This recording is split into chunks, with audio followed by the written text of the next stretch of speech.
नहमदुहु व नुसल्ली व नुसल्लिम अला रसूलिहिल करीम अम्मा बाद फ़अऊज़ु बिल्लाहि मिनश शैतानिर रजीम बिस्मिल्लाहिर रहमानिर रहीम अल्लाहुम्मा सल्लि अला मुहम्मदिन व अला आलि मुहम्मद वला हौला वला कुव्वता इल्ला बिल्लाहिल अलील अज़ीम। नाज़रीन सामीन, आपका मेज़बान जुनैदुर रहमान हाज़िर खिदमत है।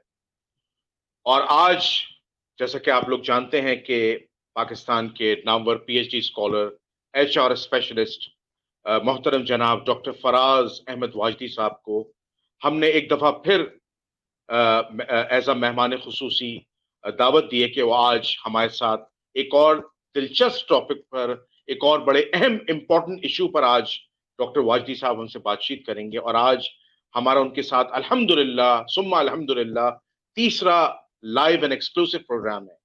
और आज का जो उन्वान है वो इन अवामुन्नास के लिए, जनरल पब्लिक के लिए, स्टूडेंट्स के लिए, एडल्ट्स के लिए, विमेंस के लिए, मैन के लिए, सबके लिए बहुत इंपॉर्टेंट है, बहुत इंपॉर्टेंट है।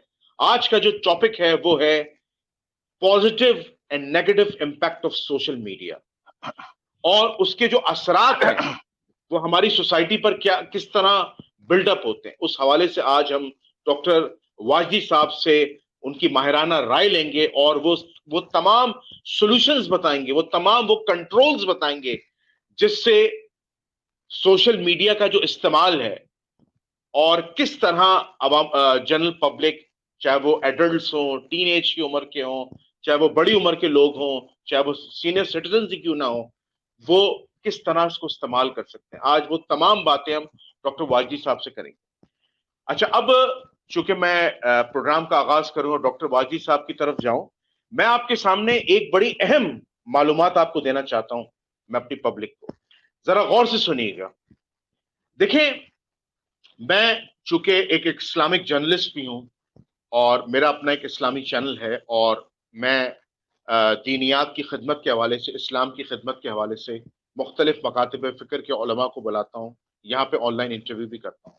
इसके अलावा मैं एजुकेशन पे भी काम कर रहा हूँ, मैं बिजनेस लीडरशिप पे भी काम कर रहा हूँ और मैं माशरे के जो मसाइल हैं उस पर भी काम कर रहा हूँ। उसके अलावा मैं अपने एजुकेशन एक्सपर्ट्स को भी बुलाता हूँ, मैं एचआर एक्सपर्ट्स को भी बुलाता हूँ, जैसा कि हमारे मेहमान खुसूसी जनाब डॉक्टर वाजदी साहब भी बैठे हैं। तो मैं इन तमाम एक्सपर्ट्स को बुलाता हूँ। लेकिन आज चूंकि ये एक इस्लामिक चैनल है और हम अपने तमाम मेहमानों को जब भी बुलाते हैं तो चाहे वो दुनियावी टॉपिक हो या दीनी टॉपिक हो, तो दीन की बात, अल्लाह उसके रसूल सल्लल्लाहु अलैहि वसल्लम की बात हर जगह होती है। तो आज मैं एक अहम बात जनरल पब्लिक को देना चाहता हूं, जरा सुनिएगा। मैंने अपने रिकॉर्डेड वीडियो में भी ये बात कही थी कि देखिए, हम बतौर मुसलमान हैं और हम अल्लाह उसके रसूल सल्लल्लाहु अलैहि वसल्लम के मानने वाले हैं। मैं आपको जिस पॉइंट की तरफ आज रोशनी दिलाना चाह रहा हूं वो है हुजूर अलैहिस्सलातु वस्सलाम की ताज़ीम और तौक़ीर क्या है। मेरे सामने सूरतुल हुजरात की एक आयत है जो मैं आपके सामने पेश करूंगा। सूरतुल हुजरात में हुजूर अलैहिस्सलातु वस्सलाम की ताज़ीम और तौक़ीर और हुजूर अलैहिस्सलातु वस्सलाम के तक़द्दुस को, उनके एहतराम को सूरतुल हुजरात में अल्लाह ने उजागर किया है और मुसलमानों को तंबीहात दी। अब चूंकि 1400 साल गुजर गए तो अब हुजूर अलैहिस्सलातु वस्सलाम की ताज़ीम और तौक़ीर किस तरह करनी है। कुरान मजीद की एक बड़ी सख्त आयत है जो मैं आपके सामने पेश करना चाह रहा हूं। औज़ु बिल्लाहि मिनश शैतानिर रजीम, बिस्मिल्लाहिर रहमानिर रहीम। या अय्युहल्लज़ीना आमनू, कि ए ईमान वालों। अल्लाह ताला क्या फरमाता है? या अय्युहल्लज़ीना आमनू, ए ईमान वालो, तुम अपनी आवाज को नबी की आवाज से बुलंद ना करना, जैसा कि तुम आपस में एक दूसरे से चिल्लाकर यानी जोर से बात करते हो। कहीं ऐसा ना हो कि तुम्हारे आमाल जाया हो जाएं और तुम्हें पता भी ना चले। क्या कुरान मजीद ने फरमाया, या अय्युहल्लज़ीना आमनू ला तरफऊ अस्वातकुम फौक़ सौतिन नबिय्यि वला तजहरू लहू बिलक़ौली कजहरी बादिकुम लिबादिन अन तहबत अमालुकुम व अंतुम ला तशऊरून, कि अपनी आवाज को नबी की आवाज से बुलंद ना कर। इससे मुराद क्या है? अगर बुलंद कर दिया तो तुम्हारे आमाल गारत हो जाएंगे, बर्बाद कर देगा अल्लाह ताला तुम्हारे आमाल को और तुम्हें पता भी नहीं चलेगा। अब समझिएगा, मैं इस वाकये की तरफ नहीं जा रहा कि इस आयत की शान नुज़ूल क्या है, ये किन लोगों के बारे में नाज़िल हुई, ये किस मौके पे नाज़िल हुई। मैं इस उम्मत को, इस सोसाइटी को जो ये सबक बताना चाह रहा हूं कि जो हमें और आपने सीखना है। हम अपनी निजी महफिलों की बहस जब इस्लाम की बात करते हैं, दीनियात की बात करते हैं, तो हम अक्सर व बेशक जब बड़े बड़े बुजुर्गाने दीन, खास तौर पर मोहम्मद मुस्तफ़ा सल्लल्लाहु अलैहि वसल्लम का तस्करा करते हैं, तो हम उलमा में भी, हम मशाइख में भी, हम जर्नलिज्म के टॉपिक पे अवामुन्नास में एक बदतहजीबी का माहौल आ जाता है। जब हम दीन के मामले में बहस कर देते हैं और अल्लाह उसके रसूल की बात आ जाती, तो सामने वाला बाज दफा ये भूल जाता है बहस के अंदर, बहस करते हुए, कि जब अल्लाह उसके रसूल सल्लल्लाहु अलैहि वसल्लम का नाम आ जाए तो सामने वाले को बहस नहीं करनी, बल्कि फौरी तौर पर रुक जाना है, खामोश हो जाना है, सुकूत इख्तियार करना है। चूंकि अल्लाह ताला ने कुरान में यह वाज़ेह तौर पर फरमा दिया कि अपनी आवाजों को नबी की आवाज से बुलंद ना करना। हम ये बहुत बड़ी संगीन गलती कर जाते हैं। उस वक्त, उस मोमेंट जब कोई शख्स रसूलुल्लाह का नाम ले, तो आप सुकूत इख्तियार करें, आप खामोशी इख्तियार करें, और उसके बाद जब उसकी बात कंप्लीट हो जाए और आपकी बात कहने का मौका मिल जाए, तो फिर आप वो बात कहें। यह है हुजूर सल्लल्लाहु अलैहि वसल्लम की ताजीम और तौकीर का तकाजा। और अक्सर हम बहस में, जब हम बहस करने लगते हैं दीनियात के मामले में, इस्लाम के मामले में, इस्लामी टॉपिक पर, तो हम भूल जाते हैं, हम ताजीम और तौकीर भूल जाते हैं। तो ये इतनी सख्त वईद है अल्लाह ताला की तरफ से सूरतुल हुजरात में, जिसकी एहतियात हर मुसलमान की जिम्मेदारी। तो ये एक मैसेज था, इस मैसेज पर अल्लाह हमें सबको अमल की तौफीक अता फरमाए। तो मेरे रोंगटे खड़े हो गए इस आयत को सुनकर। तो इसी वजह से मैं भी कोशिश करूंगा, आप भी कोशिश करें कि जब आपके सामने रसूलुल्लाह सल्लल्लाहु अलैहि वसल्लम, उनके अहलुल बैत, उनके असहाब का तज़किरा आए, तो खामोशी इख्तियार करें, सुकूत इख्तियार करें, सामने वाले की बात सुन लें, और जब कंप्लीट हो जाए तो फिर अपना मौक़िफ़ बयान करें। बहसबाजी में आवाजें बुलंद हो गई तो ये तौहीन अंबिया हो जाए। कुरान मजीद को पढ़ें, समझें, एक एक आयत को पढ़ें।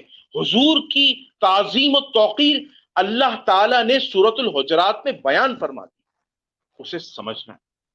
तो खैर, लंबी हमारी गुफ्तगू हो गई। मैं चूंकि आज हमारा टॉपिक है सोशल मीडिया के हवाले से, तो मैं चूंकि डॉक्टर साहब की तरफ जाऊं, तो मैं प्रोग्राम का आगाज तिलावत कलाम पाक से कर लेता हूं। औज़ु बिल्लाहि मिनश शैतानिर रजीम, बिस्मिल्लाहिर रहमानिर रहीम, कुल हुवल्लाहु अहद, अल्लाहुस समद, लम यलिद वलम यूलद वलम यकुल लहू कुफुवन अहद, सदक़ल्लाहुल अलिय्युल अज़ीम, आमीन या रब्बल आलमीन। अब मैं अपने मेहमान खुसूसी डॉक्टर वाजी साहब की तरफ मदऊ होता हूँ। अस्सलाम वालेकुम डॉक्टर साहब। वालेकुम अस्सलाम, कैसे हैं जुनैद साहब, खैरियत से हैं? अल्हम्दुलिल्लाह, अल्हम्दुलिल्लाह, अल्हम्दुलिल्लाह। तो जैसा कि डॉक्टर साहब आपको पता है कि आज का जो टॉपिक है हमारा, वो इंतहाई इंपॉर्टेंट टॉपिक है। अच्छा, मैं यहाँ पर अपने मेहमानों को बताता चलूं कि डॉक्टर साहब से पहले हम पूरा टॉपिक डिस्कस करेंगे, फिर आधे पौन घंटे के बाद हम अपने वीडियो कॉलर्स को ऐड करेंगे और वो ऑन वीडियो आके सवालात कर सकते हैं। पहले डॉक्टर साहब का सेशन सुन लीजिएगा तहम्मुल के साथ, उसके बाद मैं एक एक करके मेहमान को ऐड करता जाऊंगा, वो सवालात करते जाएंगे, और फिर इंशाल्लाह हम इसको करेंगे।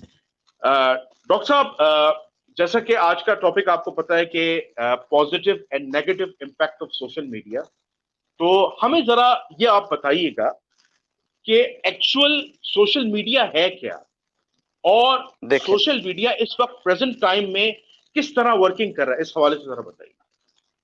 जुनैद साहब, पहले तो आपका मैं बहुत शुक्रिया अदा करूंगा, ताकि आज शब महराज भी है और आपने हुजूर सल्लल्लाहु अलैहि वसल्लम के नाम से ही इस प्रोग्राम को इनिशिएट किया। तो आज हम सब के लिए एक बड़ी रहमत और बरकत वाली रात है, तो हमें उस रात नसीब हुई अल्लाह का, उसका हम सबको शुक्र अदा करना चाहिए, और जो हो सके हुजूर की शान में इबादत, अल्लाह की शान में इबादत करनी चाहिए और हुजूर पे दुरूद शरीफ पढ़ना चाहिए। अच्छा देखें, सोशल मीडिया जो है ये एक कम्युनिकेशन और नेटवर्किंग टूल है। ये आज से नहीं है। अगर लोगों को एक्चुअली लोग सोशल मीडिया देख रहे हैं, उस पे पढ़ रहे हैं, उस पे काम कर रहे हैं, बड़ी बातें लोगों की हमें सुनने में आती हैं। लेकिन सोशल मीडिया की रियलिटी क्या है, ये कोई दुनिया में 2% लोग भी एग्जैक्टली नहीं जानते। शायद जो लोग कंप्यूटर्स की फील्ड से हैं, आईटी की फील्ड से, शायद उन्हें ये पता हो, लेकिन हमारी आईटी की फील्ड से जो दुनिया में लोग हैं, वो मेरे हिसाब से बहुत भी होंगे तो 5 से 10% होंगे, जो इस प्रोफेशन से मुंसलिक होंगे, जिस पे ये आपका आईटी इंफ्रास्ट्रक्चर दुनिया का टिका हुआ है। देखिए, सोशल मीडिया आज की चीज नहीं है। सोशल मीडिया 1900 सेंचुरी से चलती आ रही है। तो जब हमने बात की नेटवर्किंग, कम्युनिकेशन और ट्रांसफरेंस ऑफ डेटा की, तो ये 1900 सेंचुरी में भी जो आपके लेटर्स और डाक होती थी, वो person to person, one to another person by hand deliver की जाती थी, जिसे हमने उस दौरान पोस्टल सर्विस का नाम दिया। ये भी आपके एक सोशल मीडिया का पार्ट है, जिसकी इनिशिएशन जहां से वो चीज इनोवेट हुई। उसके बाद 1792 में ये टेलीग्राफ इंट्रोड्यूस हुआ, वो इन्वेंट हुआ। उसमें आपके हॉर्स राइडर्स होते थे, जो कि आपके मैसेजेस को जंग के दौरान या रिक्वायरमेंट पे वो हॉर्स राइडर्स जाके आपके मैसेज कन्वे करते थे। जैसे आज हमारा मैसेज व्हाट्सएप का मीडिया है, तो व्हाट्सएप को यूज करते हैं इस मीडियम को, लेकिन उस वक्त वो हॉर्स राइडर उसको जाके करते थे। फिर उसके बाद 19 मेरे ख्याल से 1980 या 81 80 में 1980 में टेलीफोन इन्वेंट हुआ। उसने सोशल मीडिया में एक बहुत बड़ा किरदार प्ले किया, दुनिया की वर्ल्ड कनेक्टिविटी में, लोकेलिटी कनेक्टिविटी में और लोकल एरियाज में। उसके बाद 1981 में रेडियो इंट्रोड्यूस हुआ। ठीक है, रेडियो उस इंट्रोड्यूस हुआ। उसके बाद 20th सेंचुरी में टेक्नोलॉजी बहुत चेंज हो गई, बहुत उसके अंदर एक रैपिडली चेंज आया, और उस वक्त हम उस टेक्नोलॉजी को रोक नहीं सके। 1940 में जहां तक मुझे याद है और मैंने पढ़ा है कि 1940 में साइंटिस्ट और इंजीनियर्स ने जो है वो कंप्यूटर्स डेवलप किए, जो नेटवर्क बनाना शुरू कर दिया उन्होंने, जिन्होंने उसको नेटवर्किंग के थ्रू, यानी कि आप उसको हम कह सकते हैं that was the birth of internet.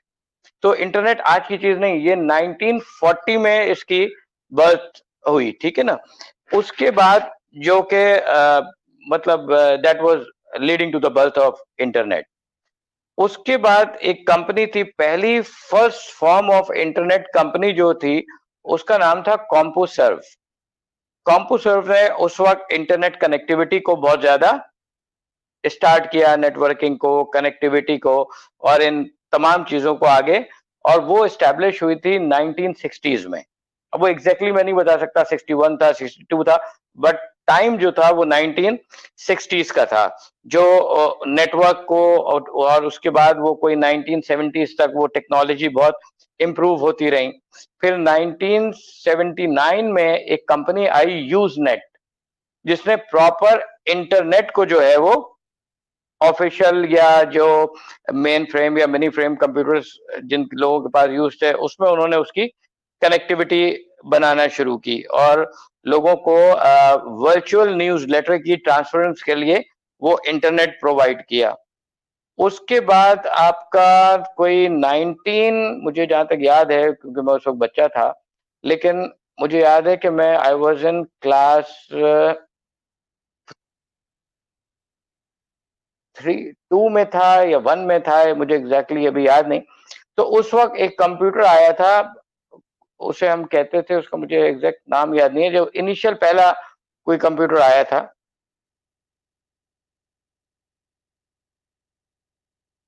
Junaid साहब, आर यू अवेलेबल?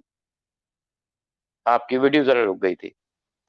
वो मैंने एक्चुअली इसी ऐसे ऑफ किया था, जरा कुछ काम था, काम कर रहा था। अच्छा, आप अपना कंटिन्यू करें, आप कंटिन्यू करें। अच्छा, तो कोई वो 1980s में जो है वो होम कंप्यूटर्स का जो चक्कर शुरू हुआ था, 1980s से वो शुरू हो गया था, और उसमें जो 1988 में जो हमारे पास इंटरनेट कनेक्टिविटी शुरू हुई थी, तो उसमें जो पहला जो आपका सोशल मीडिया जो इंट्रोड्यूस हुआ था, वो मेरे ख्याल से एक चैट के नाम से कुछ था और दूसरा IRC था, जिसे हम होम चैट के लिए या दूसरी जगहों के लिए हम, लेकिन विद इन द कंट्री उसको यूज करते थे। वो उस वक्त अमेरिका में या दूसरी कंट्रीज में यूज होता था।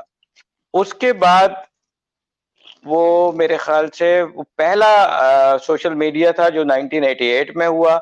उसके बाद 1990 से IRC बहुत पॉपुलर हो गया। 1990s में उसकी डाउनलोडिंग एक्सेस मिलना शुरू हो गया, लोगों ने उसको यूज करना शुरू कर दिया। तो वो टाइम मुझे भी याद है, हम भी IRC उस दौर में यूज करते थे। फिर पहला जो रिकग्नाइज सोशल मीडिया फोरम और साइट थी वो थी 6 डिग्री, जो कि इंट्रोड्यूस हुई थी 1997 में। 1997 में वो पहला एक जो था ब्लॉगिंग साइट थी, जो कि बहुत पॉपुलर हुई 1999 में। उसके बाद से 2000 में ट्विटर और लिंक्डइन इंट्रोड्यूस हुआ, मेरे ख्याल से नहीं, हाँ 2000 में आपका लिंक्डइन और माई स्पेस इंट्रोड्यूस हुआ, ट्विटर नहीं हुआ था। तो लिंक्डइन और माई स्पेस इंट्रोड्यूस हुआ, तो उसने नए एक शक्ल लिंक्डइन ने बनाई। उसके बाद आपका 2005 में यूट्यूब एक कम्युनिकेटिंग टूल के तौर पे सामने आया। फिर 2006 से जो है वो फेसबुक और ट्विटर और उसके हिसाब से कोई मल्टीपल हमारे पास जो सोशल मीडिया के फोरम्स थे वो डेवलप होना शुरू हो गए, और आज वो अनगिनत फोरम्स हैं। तो आज हम इन फोरम्स को यूज करते हैं। तो ये इसकी जो थी शुरुआत थी, कहाँ से हुई है, तो ये कोई लोगों की फिलॉसफी गलत है कि फेसबुक या जो बच्चे आज की जो न्यू जनरेशन है उसने तो फेसबुक, ट्विटर, इंस्टाग्राम ये चीजें देखी हैं, लेकिन याहू का दौर, MSN का दौर, फिर IRC का दौर, फिर MIRC का दौर, ऐसे बहुत से फोरम जो थे, वो एक और ऑर्कुट के नाम से था, बहुत सी चीजें उस वक्त इंट्रोड्यूस हुई। लेकिन आज जो मोस्ट पॉपुलर है वो फेसबुक है, ट्विटर है, इंस्टाग्राम है। तो यहाँ डे बिल्कुल चेंज होती रही है और उसमें मॉडिफिकेशन,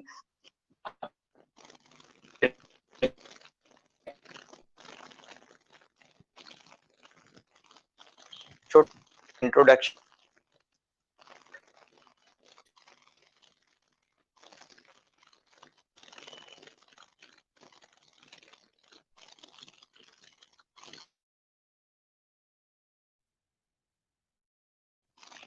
अच्छा, एक बड़ा अहम आपसे डॉक्टर साहब क्वेश्चन पूछना था। डॉक्टर साहब ये बताएं कि आज सोशल मीडिया एक बहुत बड़ी ताकत बन गया है, तो मैं इसकी वजह जानना चाह रहा था कि आज सोशल मीडिया इतनी बड़ी ताकत बन गया है कि आज उसने इलेक्ट्रॉनिक मीडिया को पीछे छोड़ दिया है। इसकी एक सबसे बेहतरीन मिसाल ये है कि अगर खुदा न खास्ता अगर हम बात करते हैं, कोई मुल्क के अंदर हंगामे की रिपोर्ट आती है, या मिसाल के तौर पर ईद के चांद की रिपोर्ट आती है, या किसी किस्म की भी कोई बैनुल अक़वामी रिपोर्ट आती है, तो इलेक्ट्रॉनिक मीडिया के जरिए बाद में इंफॉर्मेशन मिल रही होती है, सोशल मीडिया पे वो चीज पहले छाई हो जाती है। तो ये इतना बड़ा जो इन्फ्लुएंस जो आज सोशल मीडिया का आया है, और आज सोशल मीडिया के जरिए बहुत सारे लोग वायरल भी हो जाते हैं, बहुत सारे मैसेजेस भी वायरल हो जाते हैं, और बहुत सारे लोग जो है वो सुपरस्टार भी बन जाते हैं। तो ये इसकी क्या खास वजूहात है, इस हवाले से जरा अवाम उन्नास को बताइए।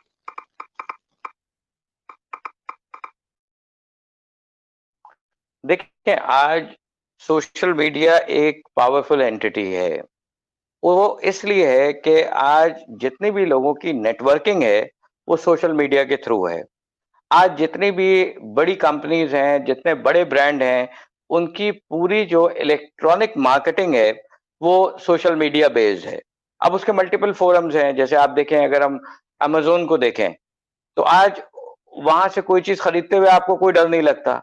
ईबे से लें, आपको कोई चीज डर नहीं लगता। ऐसी बहुत सी ऑथेंटिकेटेड साइट्स हैं जो कि ये किरदार प्ले कर रही हैं। दूसरा, आपकी यूथ को एक जगह लाने के लिए, एक प्लेटफॉर्म पे लाने के लिए सोशल मीडिया ने एक बहुत बड़ा किरदार अदा किया है, ताकि लोगों के ब्रेन को उसने चेंज कर दिया है। क्योंकि पहले चीजें वो थी कि अगर आपको कोई चीज सीखनी है तो आपको किताबों का सहारा लेना पड़ता था।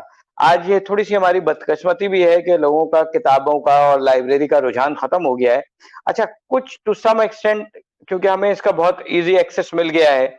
आज हर चीज आपके फिंगर टिप्स पे अवेलेबल है। कोई भी नॉलेज चाहिए, कुछ भी चाहिए, आपको गूगल है या डिफरेंट सर्च इंजन है, उससे आपको इजिली अवेलेबल मिल जाती है।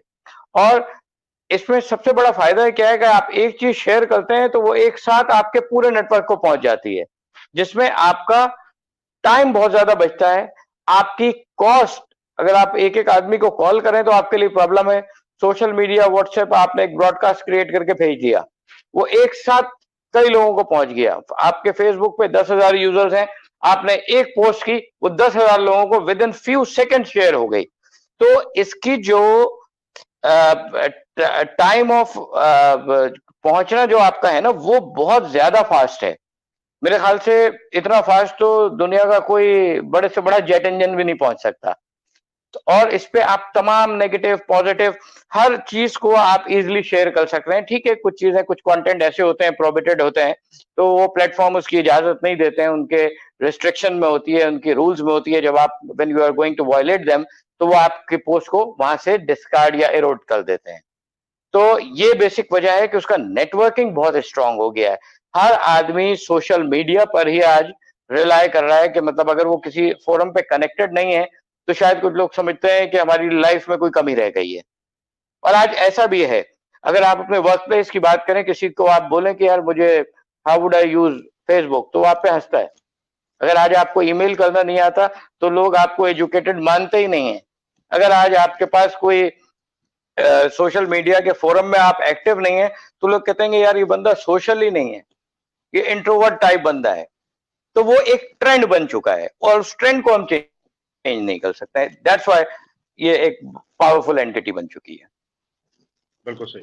अच्छा डॉक्टर साहब, इसमें बड़ा अहम सवाल है कि ये बताइएगा कि आप ये समझते हैं कि एक इंडिविजुअल के लिए या बिजनेस ऑर्गेनाइजेशन के लिए या जो बंदा भी अपने आप को मार्केट में इंट्रोड्यूस कराना चाह रहा है, तो सोशल मीडिया जो है वो उसके लिए कॉस्ट बेनिफिट का भी काम कर रही है।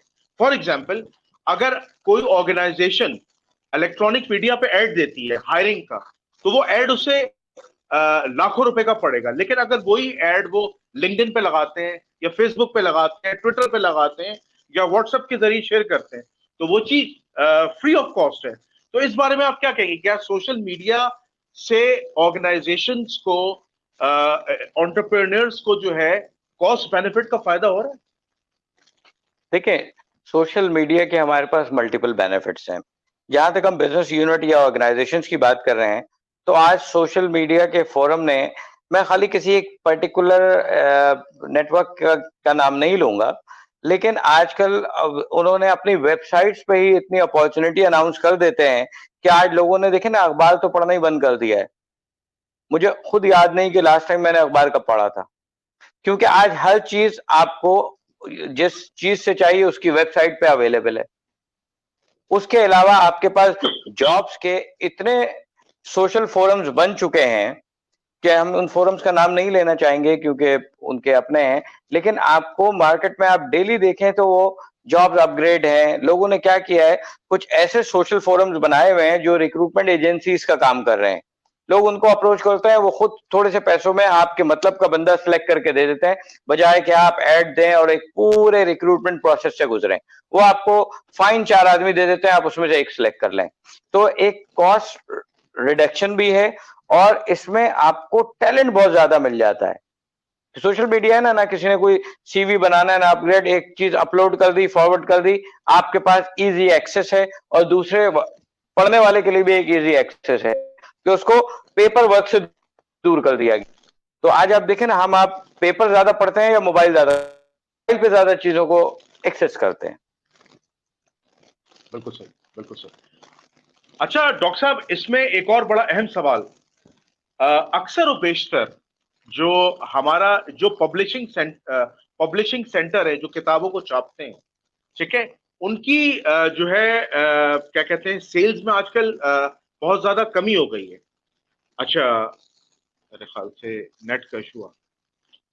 अच्छा, तो उनकी जो पब्लिशिंग जो सेंटर्स हैं, जो पब्लिशर्स हैं, उनका शिकवा ये है कि जनरल पब्लिक ने जो है वो किताबें पढ़ना छोड़ दी हैं, किताबों से वो दूर हो गए हैं, चाहे वो इस्लामिक बुक्स हो, जनरल नॉलेज की बुक्स हो, सब्जेक्ट्स की किताबें हो। सोशल मीडिया ने एक इम्पैक्ट क्रिएट कर दिया है कि लोग जो है अब बनिस्बत फिजिकली कोई किताब पढ़े, वो ई बुक्स की तरफ चले गए। आज वो बुक वो इंटरनेट के जरिए डाउनलोड करते हैं और उसमें अपने मतलब की चीज निकाल लिया, नोट्स बना लिया, पढ़ लिया, और उसके बाद एग्जामिनेशन का पेपर दे दिया, या किसी किस्म का कोई लेक्चर देना है, या किसी किस्म की कोई इंफॉर्मेशन शेयर करनी है, वो शेयर करते हैं। तो आप क्या ये समझते हैं कि ई बुक्स का इम्पैक्ट जो है सोशल मीडिया के जरिए वो पॉजिटिव है, या फिजिकली बुक पढ़ना जो है उसके ज्यादा सोसाइटी पर, पब्लिक पर, स्टूडेंट पर, उस पर ज्यादा अच्छा इम्पैक्ट आएगा? इस हवाले से जरा बताइए। देखिए, मेरे हिसाब से पढ़ना जरूरी है, चाहे आप पेपर पे पढ़ें या स्क्रीन पे पढ़ें। अच्छा, इस हिसाब से मेरी और कुछ लोगों की चीजों पे इख्तलाफ है। लोग कहते हैं कि बुक्स पढ़ना चाहिए। मैंने कहा अगर वो बुक एक पीडीएफ पे अवेलेबल है और वो फ्री ऑफ कॉस्ट अवेलेबल है, तो उसके पीछे भाग-भाग के उसको ढूँढ के उसके पीछे अपना टाइम किल करने की क्या ज़रूरत है? अब अगर एक बिल्कुल सही। एचआर की बुक है आर्मस्ट्रांग की, अब आप जाके उसकी किताब ढूँढें और गूगल से वो 2 मिनट में डाउनलोड हो जा रही है, तो आपके लिए कॉस्ट बेनिफिट भी है, आपके लिए एक ईज़ टू एक्सेस है। तो उसमें मैं नहीं समझता उसमें कोई कबाहत है। कुछ ऐसी चीज़ें हैं जो भाई हाँ, जैसे अगर आप उसमें ऑथेंटिसिटी की बात करें, तो देखें आप एचआर है, साइंस की बुक्स हैं, सोशल साइंसेस की बुक्स हैं, जो आपकी सब्जेक्ट बुक्स हैं या आपकी कोई करियर डेवलपमेंट की बुक्स हैं, तो ये आप सोशल मीडिया से पढ़ जाएँ, उससे रेलेवेंट आपको 50,000 चीज़ें में आप लीडरशिप लिखें, कोई लीडरशिप पे 10,000 किताब लिखी हुई होगी और उन सब 10,000 की 10,000 किताबों में कोई 10-20% का फ़र्क होगा, फिलॉसफी सब में वही होती है। तो उससे मैं नहीं समझता है कोई मायूब चीज़। हाँ, लेकिन एक चीज़ में मैं ज़रूर कहता हूँ कि जिस साइट को आप सर्च कर रहे हैं, वो ऑथेंटिकेटेड होनी चाहिए। गूगल पे हर चीज़ ऑथेंटिकेटेड नहीं, मैं कुछ लिख दिया वो भी सही होगा, आपने कुछ लिख दिया वो भी सही होगा। नहीं, तो आप उसकी ऑथेंटिसिटी को पहले वेरीफाई करें, फिर उस चीज़ को पढ़ें। अच्छा, अगर आप इसको थोड़ा रिलीजियस पॉइंट ऑफ व्यू से देखें, तो उसमें मैं अपने घर पे भी ऑनलाइन कोई कुरान नहीं पढ़ता, ऑनलाइन कोई हदीस की किताब नहीं पढ़ता, ऑनलाइन कोई वज़ाइफ की किताब नहीं पढ़ता। क्योंकि ये हम वही पढ़ते हैं जो हमारे उलमाए कराम से सर्टिफाइड हुई है, क्योंकि जो कुछ इस्लाम दुश्मन लोग हैं, उन्होंने हमारे इस्लाम से लोगों को भटकाने के लिए कुरान के गलत तर्जुमे किए हुए हैं। कुरान में बहुत सी जगहों पे उन्होंने गलती की हुई है, ज़ेर ज़बर से हमारे कुरान के मतलब चेंज हो जाते हैं। ठीक है, हम पढ़ने वाले गुनहगार नहीं है, लेकिन गुनहगार वो लोग ज़रूर हैं जो ऐसी हरकत कर रहे हैं। लेकिन फिर भी जब हमें एक दिमाग में खलल आ गया है कि ऐसी चीज़ें हमारे यहाँ हो रही हैं, तो हमें क्या ज़रूरत है? हमारे पब्लिशर जो इस्लामिक पब्लिशर हैं, जो अपनी किताब छाप रहे हैं, आप कुरान करीम वहाँ से खरीद लें। आप हदीस की किताबें वहाँ से देखें ना, हमारे कुरान में कोई मुश्किलात नहीं है। अहादीस है, कुरान शरीफ है और कुरान शरीफ में तमाम चीज़ें हैं और एक अहादीस है, अहादीस सईद बुखारी या जिसको आप फॉलो करते हैं, उसकी ऑथेंटिक आप ले लें। उसमें कोई मुबाहिसा नहीं है, कोई कबाहत नहीं है, उसमें कोई ऐसी मेरी नज़र में कोई इश्यू वाली बात उसमें प्रोमिनेंट नहीं है, ठीक है ना? तो इस चीज़ में बस ख़्याल रखना चाहिए। बाकी इल्म तो लोग कहते थे ना कि इल्म हासिल करने के लिए चाइना भी जाना पड़े तो आप चले जाएँ। तो अगर गूगल से आपको इल्म मिल रहा है और वो ऑथेंटिक साइट से आपको मिल रहा है, जैसे येलो पेजेस है, विकिपीडिया है या कुछ यूनिवर्सिटीज की साइट्स हैं, उनके कोर्स कंटेंट हैं, उनकी बुक्स अपलोड है, अमेज़न है, बुक फ्री पीडीएफ के नाम से बहुत सी साइट्स अवेलेबल हैं। अगर आप समझते हैं वो ऑथेंटिक है, उसके एडिशन सही है, उसका ऑथर नेम सही है, उसको आप गूगल से ही वेरीफाई कर सकते हैं। आप बिल्कुल उसको पढ़ें, मेरे हिसाब से तो वो आपके लिए कॉस्ट बेनिफिट चीज है और उसमें आपको डिफरेंट फ्लेवर मिल जाएगा। बजाय एक बुक के आप वैसे 10 बुक सर्च करके 10 किस्म की डिफरेंट एग्जांपल्स पढ़ सकते हैं। की किताब पढ़ी, अगर आप किसी बाहर के ऑथर की किताब पढ़ रहे हैं तो शायद उसकी किताब में वो चीज जो पढ़ाई हुई है उसके मुल्क के हिसाब से पढ़ाई हुई है, लेकिन उसी का ऑल्टरनेट आप वो बुक पाकिस्तानी पर्सपेक्टिव से या उससे रिलेटेड आर्टिकल्स आपको आपकी स्टूडेंट्स के लिए ज्यादा बेनिफिशियल होगा, क्योंकि काम उन्होंने यही करना है। देखिए, लोगों का बहुत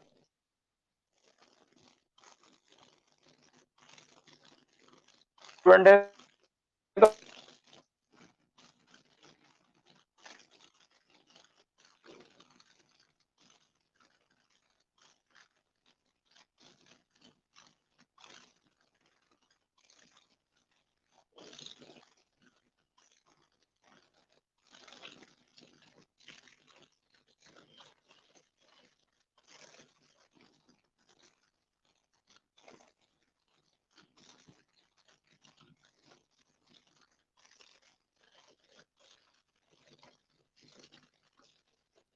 जुनैद साहब, मेरी आवाज आ रही है आपको?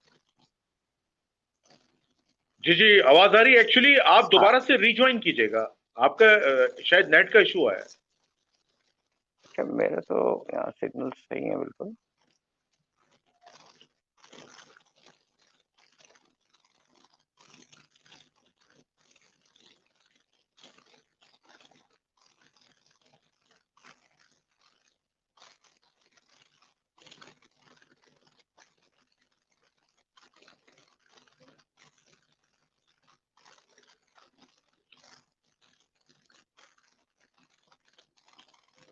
हमारा प्रोग्राम बड़ा इम्पोर्टेंट जा रहा है और कुछ डॉक्टर बाजी साहब के शायद इंटरनेट का इशू आया है, तो आप लोग कहीं जाइएगा नहीं।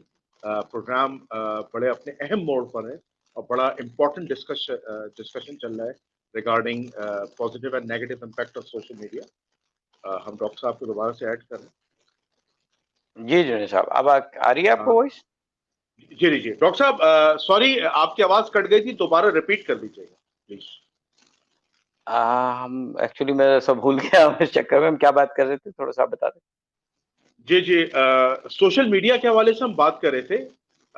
सोशल मीडिया ई बुक्स के हवाले से हमारा डिस्कशन ई बुक के हवाले तो देखें, उसमें हमें कोई कबाहत की बात नहीं थी। थोड़ी सी अगर हम ऑथेंटिक मटेरियल पढ़ लेते हैं तो वो हमारे लिए कॉस्ट बेनिफिशियल है, और उसमें हमें, सॉरी मुझे याद आएगी कि उसमें हमें डिफरेंट फ्लेवर मिल जाते हैं। कुछ ऐसे रिसर्च आर्टिकल्स हैं, कुछ ऐसी चीजें जो हमारे पाकिस्तानी पर्सपेक्टिव में है, बाहर के ऑथर की जो किताबें हैं वो शायद उनके मुल्क के हिसाब से लिखी हुई जाती हैं। तो इसमें हमें बहुत सी चीजें अपने मुल्क के हिसाब से मिल जाती हैं, जो पढ़कर हम अपने मुल्क को और अपने यूथ को बहुत ज्यादा एस्टैब्लिश कर सकते हैं। अच्छा, इसमें एक और बड़ा अहम सवाल, जैसा कि आपने इस्लामिक स्टडीज के हवाले से बताया था कि मैं कुरान मजीद को जो है वो फिजिकल बुक पढ़ता हूँ और हदीस की किताब को फिजिकल बुक पढ़ना चाहिए। अच्छा, मैं एक आपसे बड़ी इस पे बड़ा अहम सवाल करना चाह रहा था कि सोशल मीडिया पर आपको पता है बहुत सारे नाम नेहाद स्कॉलर्स भी आते हैं, ठीक है, और वो बहुत सारी ऐसी बातें कर जाते हैं जो मिसाल के तौर पर इस्लाम के बाज़ दफ़ा खिलाफ होती है। तो उलमाए दीन का क्या किरदार होना चाहिए इस हवाले से कि इस चीज को कंट्रोल किया जाए, क्योंकि अब बहुत सारी नेगेटिव चीजें जो है वो सामने आ रही हैं, लोगों को इस्लामिक स्कॉलर से दूर किया जा रहा है। इस हवाले से कोई आप सजेशन देना चाहें कि उलमा ऐसा कोई किरदार अदा करें इस प्लेटफॉर्म पे, क्योंकि लोग मुतनफर भी हो रहे हैं, लोग जो हैं उनके जहन पॉइजनाइज हो रहे हैं इस सोशल मीडिया के जरिए। इस हवाले से जरा बताइए। देखिए जुनैद साहब, ये आपका बड़ा वैलिड क्वेश्चन है और इसमें बहुत से लोग मिसगाइड हो रहे हैं, क्योंकि हम अपने रिलीजन को सही नहीं समझ पा रहे। तो हमारे इस्लाम में भी है कि आप कोई भी चीज अगर दीनी है तो उसको आप अपने किसी मुफ्ती कराम या आलम दीन के फतवे के हिसाब से चलें। अच्छा, इसमें कोई रॉकेट साइंस नहीं है। This is a very easiest option in my eyes, कि आप जो भी आप जिस आलिम को या जिस उलमा कराम को या जिस मुफ्ती आलम आलम को या आलम दीन को आप फॉलो करते हैं, आप सिर्फ उसको फॉलो करें जो रेफरेंस के साथ बताए। अगर कोई हदीस बता रहे हैं तो वह हदीस का रेफरेंस दें। देखिए, ऐसे हमारे यहाँ बहुत से उलमा भी होते हैं जो सोशल मीडिया में अपने आप को बहुत बड़ा आलिम दीन ज़ाहिर करने के लिए बहुत सी बातें कर जाते हैं, हम भी सुनते हैं, लेकिन उसकी जस्टिफिकेशन नहीं मिल पाती। तो हम उन पे क्रिटिसाइज़ नहीं करना चाहेंगे, क्योंकि दीन के हिसाब से कोई भी आदमी गलत बात नहीं करता, थोड़ा-सा अपने शौक के लिए वो चीज़ों को आगे कर देते हैं। लेकिन मैं कहता हूँ कि आप उन आलिम दीन को सुनें, जो आपके आगे हदीस रख के, उसका रेफरेंस दे के, उसका पेज नंबर दे के, उसका स्टेटमेंट पढ़ के उसकी तशरीह करे, तो वो एकदम क्लियर है। अब आँख बंद करके देखें, दीन में जो सबसे बड़ा प्रॉब्लम है ना, लोग कहते हैं कि ये इसने ये कहा, इसने ये कहा। मैं कहता हूँ दीन में सबसे इम्पोर्टेंट चीज़ है अकायद। अगर आपके अकायद सही नहीं है, या जिनसे आप दीन ले रहे हैं उनके अकायद सही नहीं है, तो वो दीन का मकसद फौत हो जाता है, अगर आप गलत अकायद पे चले गए। अकायद हमारे सबसे उन अकायद को देखने का सबसे बेहतर तरीका ये है कि कुरान मजीद हमारे घरों में, हमारे दिलों में है। अहादीस हमारे पास ऑथेंटिकेटेड साइन शुदा किताबें हर जगह अवेलेबल हैं, आप उससे वेरीफाई कर लें। देखिए, सुनने में तो कोई बात नहीं, आप किसी की भी बात सुन सकते हैं, लेकिन आप सबसे लड़ नहीं सकते, सबको दलील नहीं दे सकते, क्यों मैं और आप उलमाए दीन में से नहीं है। लेकिन आप जो उलमाए दीन कह रहे हैं, अगर वो चीज पे आपने इम्प्लीमेंट करना है, तो उसको आप इजिली उस रेफरेंस से क्रॉस चेक कर लें। कुछ उलमाए दीन है, बहुत से फतवे दे देते हैं, तो मैं जाके क्या करता हूँ, उसके फतवे को अगर मुझसे कंसर्न होता है, मैं जाके उसका रेफरेंस चेक कर लेता हूँ, तो वो फतवा भी किसी हदीस की, किसी सुन्नत की, किसी चीज की रोशनी में ही बना होगा ना, तो उसका रेफरेंस इस्लाम में लाजमी होगा। इस्लाम एक ऐसा कॉम्पैक्ट मजहब है जिसमें हर चीज है। हमारे यहाँ कुरान सिर्फ लोग अरबी में पढ़ते हैं, तर्जुमा कभी पढ़ा नहीं ना, तो इसलिए उसकी अहमियत को समझ ही नहीं पाते हैं। मैं कहता हूँ अरबी में तो हमारी रिक्वायरमेंट है कुरान पढ़ना, लेकिन अरबी में पढ़ के हम समझ थोड़ी सकते हैं। तो जब तक आपने कुरान को एक दफा उर्दू में नहीं पढ़ा, आप कभी नहीं समझ सकते। बिल्कुल सही, बिल्कुल सही, बिल्कुल सही। अच्छा डॉक्टर साहब, अब मैं एक बड़ा अहम सवाल करने जा रहा हूँ, और ये हमारे माशरे के लिए एक बहुत बड़ी बुराई है। मुझे बड़ा अफसोस के साथ कहना पड़ता है कि हमारे आजकल के जो बच्चे हैं, खासतौर पर जो हमारे नौजवान हैं, जो 9 मैट्रिक में हैं, जो इंटरमीडिएट के अंदर है, खासतौर पर मैं उनकी बात कर रहा हूँ। उन्हें माँ बाप क्या करते हैं, बहुत छोटी उम्र में मोबाइल दे देते हैं, और आपको पता है कि बच्चा जो होता है वो मासूम होता है, ठीक है। फिर क्या होता है कि जो हमारा आजकल का एनवायरनमेंट है वो बहुत खराब है। अब सोशल मीडिया पर बाज ऐसी नाजेबा चीजें आ रही होती हैं जिसे ये छोटे बच्चे क्लास 8 मैट्रिक के, इंटर के बहुत जल्दी कैप्चर कर लेते हैं, और वो तरह तरह की लग़्व में, बुराइयों में पड़ जाते हैं। तो क्या आप ये नहीं समझते कि इन बच्चों को जो है वो छोटी उम्र के अंदर मोबाइल देना चाहिए, नहीं देना चाहिए, सही है गलत है? जरा इस हवाले से जरा बताइए। देखें, ये सवाल ऐसा है कि बहुत से लोग इसमें नाराज भी होंगे, और बहुत से लोग, बहुत से पेरेंट्स जो हैं, वो शायद हमें और आपको पसंद ना करें, क्योंकि ये किसी की दुखती रग पे पैर रखने वाली बात है। देखिए, आजकल माँ-बाप का किरदार बदल गया है। हम खाते-पीते नहीं थे ना, तो माँ-बाप बोलते थे कमज़ोर हो जाओगे, तबीयत खराब हो जाएगी, ज़बरदस्ती खिलाते थे। मुझे आज भी याद है, मैं कभी स्कूल भूखे नहीं गया, और कभी मेरे माँ-बाप ने मुझे दूध चिवड़े नहीं खिलाए, जिसे हम कॉर्नफ्लेक्स कहते हैं। होता था घर में, खाते थे अम्मा-अब्बा, लेकिन बच्चों को उनकी नशो-नुमा के लिए अच्छे। तो मुझे आज भी याद है, मैं ज़रा-सा ब्रेड और चिवड़े से ज़रा दूर रहता हूँ, मैं ज़रा-सा पराठे खाने का शौकीन हूँ। तो मुझे याद है, स्कूल से आज तक मैं पराठे, शामी कबाब और अंडे खाता था। आज भी वही है रूटीन। नाश्ता कहते हैं ना, बादशाह की तरह करना चाहिए, प्रिंस की तरह करना चाहिए। तो आज तक मेरी लॉजिक वही है। अच्छा, अब प्रॉब्लम ये है कि आज माँ-बाप बच्चों को इतना सेंसिटिव बना दिया, बच्चों को कुछ बोल भी नहीं सकते। हम तो स्कूल में मार भी खाते थे, आज स्कूल में कोई बच्चे को मार नहीं सकता, उसके खिलाफ कंप्लेन हो जाती है, पेरेंट्स थाने चले जाते हैं। ये उन पेरेंट्स का कसूर है। देखें, आज बच्चा खाना नहीं खा रहा है, वो ज़िद कर रहा है मोबाइल दो तो खाना खाऊँगा। ये कौन-सी लॉजिक है? खाने का वीडियो देखने से, यूट्यूब पे शॉर्ट वीडियो देखने से या गेम खेलने से क्या ताल्लुक? खाना मुंह से खाना है, मोबाइल से खाना है। ये तो उन माँ बाप की नाअहली है, उनकी खराब तरबियत है, और वो अपने बच्चे से कंसर्न ही नहीं है। वो अपने बच्चों पे उनका ऐसा फोकस ही नहीं है। अगर आपका ये माइंडसेट है तो भाई आप शादी मत करें। सही बात। शादी करें तो दूसरे का करियर बनाएं।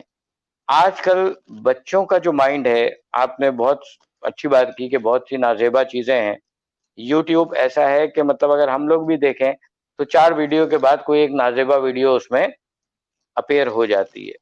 फेसबुक देखें तो उसमें रील्स, उसकी वीडियोस में बहुत सी खराब वीडियोस आ जाती हैं जिसको हम इग्नोर करते हैं, हम नहीं देखते। खैर मैं तो इग्नोर नहीं करता क्योंकि मैंने अपने बच्चों को कोई फेसबुक वैसे कोई एक्सेस नहीं दिया हुआ है। अब यूट्यूब है, चले बच्चों ने कोई कार्टून शार्टून देखना है तो आप एडल्ट यूट्यूब उसमें ना डालें, किड्स यूट्यूब डाल दें। अच्छा, वो तो एक उसकी इम्प्लीमेंटेशन हो गई कि आप क्या करें, लेकिन उसने बच्चों की फिजिकल और मेंटल हेल्थ को बर्बाद कर दिया। पूरी पूरी रात बच्चे मीडिया देख रहे हैं, माँ बाप उस चीज से गाफिल हैं, उनका कंसर्न नहीं है। रात को 1 बजे तक आपका बच्चा अकेले कमरे में बैठ के मोबाइल देख रहा है, तो क्या आप जाके चेक नहीं करते हैं क्या देख रहा है? क्या आप इतने इस दुनिया से लाताल्लुक हैं? क्या वो चीजें, वो फेसबुक या वो यूट्यूब आप खुद नहीं देखते? भाई मैं देखता हूँ, मेरे भी सामने आती है तो मैं अपने बच्चों को मना करता हूँ, तो क्या आपके सामने भी आती होगी? तो ये तो आपकी अपने माँ बाप की नाअहली है जो अपने बच्चों को एक बेशर्मी की तरफ लेके जा रहे हैं, उरियानियत की तरफ लेके जा रहे हैं, और उस बच्चे का जहन खुद मॉफ कर रहे हैं। जब ऐसी देखें, खराब चीज में हमेशा अट्रैक्शन होती है। कोई शराबी शराब पीता है तो वो इसलिए नहीं पीता कि वो बुरी चीज है, उसको उसमें अट्रैक्शन नजर आती है, वो किसी भी टाइप की अट्रैक्शन हो तभी वो पीता है। पागल नहीं है वो पैसा खर्च करके पी रहा है, उसमें कोई ना कोई उसको चार्म नजर आता है। इसी तरीके से अगर आपका बच्चा कंटिन्यूअसली मोबाइल देख रहा है तो इसका मतलब उसमें कोई नेगेटिव चार्म इंक्लूडेड है, जो आपके माँ बाप उसको नजरअंदाज कर रहे हैं। मैं गारंटी के साथ कहता हूं, जो बच्चे मोबाइल देख रहे हैं उसमें से कितने बच्चे पढ़ने वाली चीजें देख रहे हैं? आप एक सर्वे करा लें, अगर बच्चे से पूछें कि अभी बेटा 2 घंटे तुमने मोबाइल देखा है, मुझे 4 ऐसी साइट बताओ जहां से तुमने कुछ सीखा है, वो एक भी नहीं बता पाएगा। वो सिर्फ मीम्स देखता है, वो सिर्फ शॉर्ट कॉमेडी वीडियोस देखता है। उन वीडियोस के बीच में वो खराब वाहियात वीडियोस आ जाती हैं, और मैं तो मेरी तरफ से तो ये है कि इन तमाम वीडियोस को, फेसबुक को और यूट्यूब को, क्योंकि ये सबसे ज्यादा चलते हैं, उनको बैन करना चाहिए। इस बेहुदा वीडियोस के मैं बहुत अगेंस्ट हूं और इसको बिल्कुल बैन करना चाहिए। ये सिर्फ बच्चों के लिए नहीं, ये एडल्ट्स के जहन पे भी एक गलत इंप्रेशन डालता है। वो बच्चे क्या हो जाता है, वो बच्चे फिर बिगड़ जाते हैं। वो बच्चे जब इस फील्ड में लग जाते हैं मैट्रिक इंटर के, क्योंकि वो जवान नहीं, वो नौजवान बच्चे होते हैं, उन्हें जिस चीजों में अट्रैक्शन होगी वो उसी तरफ जाएंगे। वो बच्चे रात रात भर, फिर हमारी कुछ ऐसी एक्टिविटीज हो गई हैं जो कॉलेज लेवल या स्टूडेंट लेवल, यूनिवर्सिटीज लेवल के बच्चों में, जो हमने जहाँ पे हमें लोगों को फैसिलिटी देनी चाहिए थी वहां पे हम नहीं देते, हम आटा चावल पे नहीं देते, हमने मोबाइल पैकेजेस बहुत सस्ते कर दिए। अब जब उसका एक्सेस है, बच्चे रात भर मोबाइल यूज कर रहे हैं, आप इंटरनेट वाईफाई बंद कर दें, वो अपना डेटा यूज कर रहे हैं, और वो यूज कर करके क्या कर रहे हैं ये आप नहीं जानते। आप खुद सोचें, रात 3 बजे अगर आपका बच्चा अपने कमरे में सो रहा है और उसके कमरे की लाइट खुली हुई है, तो क्या आप उससे जाके पूछ नहीं सकते हो बेटा इस वक्त क्या कर सकते हो? मेरी कोई बिहेवियरल साइंसेज में, बिहेवियरल चीजों में मैंने एक बहुत बड़ा टाइम गुजारा है, ह्यूमन साइकोलॉजी में, ह्यूमन बिहेवियर पे। तो मैं नहीं समझता कि रात 10 बजे के बाद कोई पढ़ सकता है, मैं भी नहीं पढ़ सकता।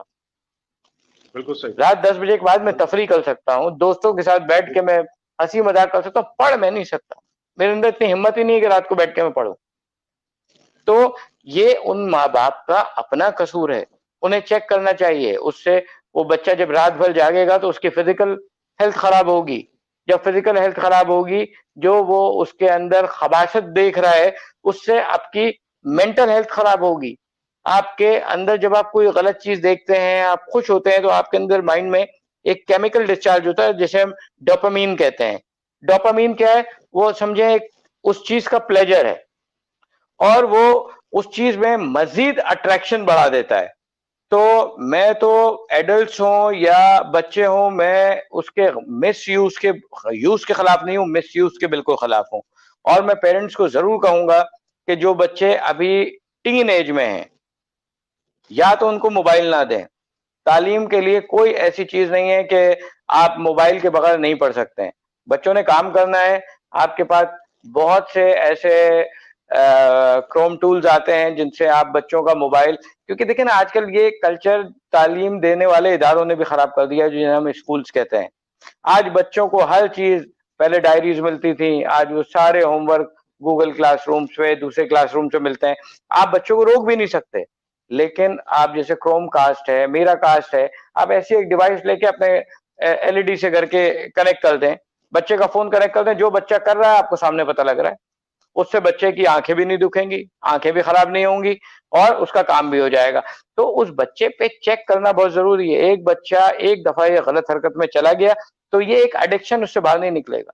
बड़े बड़े नहीं निकलते। आज हम देखें जो हमारे यहाँ बहुत सी जगहों पे शादीशुदा लोगों की तलाकें हो रही हैं, उसकी कोई 80% कॉज जो है वो एक्स्ट्रा मैरिटल अफेयर्स हैं। वो एक्स्ट्रा मैरिटल अफेयर्स क्यों है? क्योंकि उनके पास एक्सेस है, उनके पास एक्सेस है, वो एक्सेस है। वो कभी व्हाट्सएप पे देखें, मर्द के अंदर ना फितरी तौर पे थोड़ी सी खबासत है, वो कभी भी एक जगह रह के खुश नहीं रह सकता, वो हर जगह ट्राई मारता रहता है। तो इसको मैंने खुद चेक किया है। आप इंस्टाग्राम पे, फेसबुक पे एक लड़की का फेक प्रोफाइल बनाएं और उसको आप लगा दें, आपको इतने ऐड करने की रिक्वेस्ट आएगी, आप थक जाएंगे, आप उसको डिलीट करना पड़ जाएगा, इतने मैसेजेस आएंगे। तो ये चीज दोनों सूरतों में गलत है, चाहे बड़ा हो चाहे बच्चा हो, ये दोनों की लाइफ को बहुत स्पॉइल कर रहा है और एक हार्मफुल एस्पेक्ट है ह्यूमन लाइफ के लिए। तो इसे हम कंट्रोल कैसे कर सकते हैं? कुछ लोगों को अपनी जो चीज है उसको कंट्रोल कर, जब आप खुद सही होंगे तो जब आप कम यूज करेंगे तो बच्चा भी यूज कम करेगा। लेकिन चले बड़ा तो जो करे उसको जजा और सजा का पता है, लेकिन मासूम अपने बच्चों का बेड़ा गर्क ना करें। उन्हें इस चीज को सिर्फ काम की हद तक रखें, एक टाइम बना लें। जो है आप क्रोम कास्ट लगा के मीडिया पे बेटा वीडियो देखनी है, टीवी पे देखो, सो कॉल्ड एलईडी, आप उस पे देखो उसको कनेक्ट करके। अपने आप तो स्मार्ट टीवीज आ गए हैं, आप यूट्यूब डायरेक्ट उस पे खोलें और उस पे दिखा दें बच्चे को जो देख रहा है, लेकिन वो जो देख रहा है उसमें आपकी मौजूदगी लाजिम हो। जैसे हम कहते हैं कंट्रोल्ड एक्सेस, एक्सेस है बट इट्स कंट्रोल्ड, यानी कि कम्युनिकेशन होती है ना, एक होती है अनकंट्रोल्ड कम्युनिकेशन, एक कंट्रोल्ड। तो आपका बच्चा जहां कम्युनिकेट कर रहा है वो कंट्रोल्ड होना चाहिए। आज आप देखें यही ऑनलाइन एक्सेस, बच्चे बहुत से ऑनलाइन गेम्स खेलते हैं, लोग उस पर किडनैपिंग कर रहे हैं, क्या कुछ कर रहे हैं, only because of the negative use of social media. बिल्कुल सही, बिल्कुल सही। अच्छा डॉक्टर साहब, अब हम सवालात की तरफ जाते हैं। कुछ मेहमान को हमने ऐड किया है, तो मैं ये फायजा रहीम साहिबा से कहूंगा कि अगर आपने डॉक्टर साहब से कोई सवाल करना है ऑन वीडियो, आप अपना वीडियो ओपन कर लें अगर आप करना चाहें। फायजा रहीम साहिबा। जी, अस्सलाम वालेकुम। वालेकुम सलाम। जी जी, मेरा नाम फ़ायज़ा रहीम है, मैं फ़ाइनल ईयर स्टूडेंट हूँ बीबीए से, मेरा इलेक्टिव एचआर है। डॉक्टर फ़राज़, मेरा आपसे ये क्वेश्चन है कि जैसे अगर हम अभी देखें, हम सोशल मीडिया की बात करें, तो काफ़ी सारी ऑर्गनाइज़ेशंस हैं जो कि रिमोट वर्क उन्होंने स्टार्ट कर दिया है, राइट? कोविड के बाद से। अब वो हम स्टूडेंट्स हैं, हमें नहीं पता कि वो उनका कितना सक्सेस रेट है या कितना नहीं है। हम इस चीज़ के लिए कंसर्न्ड है बिकॉज़ हम जो है अभी आगे की जनरेशन है, आफ्टर फ्यू मंथ्स हम अपनी जॉब्स को ढूँढेंगे इंशाल्लाह। तो मेरा सवाल आपसे ये है कि क्या अगर हमें इस तरह के रिमोट वर्क्स की जॉब मिलती है या इस तरह की कोई रिक्वायरमेंट्स हैं, तो क्या ये चीज़ हमारी ग्रोथ के लिए, हमारी सक्सेस के लिए इफ़ेक्टिव होगी? बिकॉज़ हम इस एनवायरनमेंट में रहते हैं जहाँ पे हम रोज़ाना वन ऑन वन लेक्चर्स लेते हैं, वन ऑन वन प्रेज़ेंटेशंस देते हैं। अगर कुछ इंटरव्यूज़ की प्रैक्टिसेज़ हैं, वो भी हम वन ऑन वन करते हैं। तो आपको लगता है कि इस तरह की कुछ और मज़ीद ट्रेनिंग्स होना चाहिए या इस हिसाब से सोशल मीडिया एक सक्सेसफुल स्टेप लेगी फॉर करंट देखिए स्टूडेंट? आपका कहने का मतलब है कि सोशल मीडिया जो है वो एक सक्सेसफुल और एक अच्छा रोल प्ले कर रहा है या नहीं कर रहा है हमारी सोसाइटल नॉर्म्स के लिए? Specially for the students. Yes sir. ठीक है, देखें मैंने आपसे यही कहा कि सोशल मीडिया के जो फैक्टर्स हैं वो पॉजिटिव भी हैं और नेगेटिव भी हैं। सोशल मीडिया को अगर आप एक पॉजिटिव तरीके से रोल प्ले कर उसका कर रहे हैं तो वो बहुत अच्छी चीज है, उसमें कोई बुराई नहीं है। अगर आप उस पर बैठ के नॉलेज की चीजें पढ़ रहे हैं, या अगर आप उस पर जॉब्स ढूंढ रहे हैं, या लोग आज आप देखें कि बहुत से ऐसे स्मॉल स्केल बिजनेस पर्सनल हैं जो सोशल मीडिया उनका रोजगार बना हुआ है। आज आप देखें जितने छोटे छोटे लोग जो स्मॉल स्केल बिजनेसेस कर रहे हैं, अपने घर पे प्रोडक्ट्स बना रहे हैं, या फैशन डिजाइनिंग से एसोसिएटेड हैं, जो आर्किटेक्चर्स हैं, ऐसे बहुत से काम सोशल मीडिया पे हो रहे हैं, तो उनसे उनका घर चल रहा है। तो मैं उसके बिल्कुल फेवर में हूं, लेकिन उसका कंट्रोल्ड एक्सेस, फिर अगेन उसका मिसयूज नहीं होना चाहिए। सोशल मीडिया में कोई बुराई नहीं है, मैं खुद आपको बहुत से फोरम पे मिलूंगा, लेकिन क्या चीज मुझे यूज करनी है और क्या चीज मुझे नहीं यूज करनी है ये मुझे पता होना चाहिए। और मेरा एक्सेस किन किन लोगों में है ये भी मुझे पता होना चाहिए, क्योंकि बहुत से लोग आपके सोशल मीडिया से आपका प्रोफाइल लेते हैं और आपको ब्लैकमेल करते हैं, आपको हैरेस करते हैं, तो उसके कोई ना कोई कंट्रोलिंग टूल आपके पास लाजमी होना चाहिए। मेरे हिसाब से ये कोई बुरी चीज नहीं है, आप इसको बिल्कुल यूज करें, लेकिन अपनी ग्रोथ के लिए, अपनी डेवलपमेंट के लिए और अपनी अर्निंग्स के लिए। Is that clear Faizal? Yes sir, thank you so much. अच्छा, मैं उमैमा साहिबा से गुजारिश करूंगा कि वो अपना माइक या वीडियो ओपन करना चाहें कर लें और डॉक्टर साहब से सवाल कर लें। उमैमा साहिबा।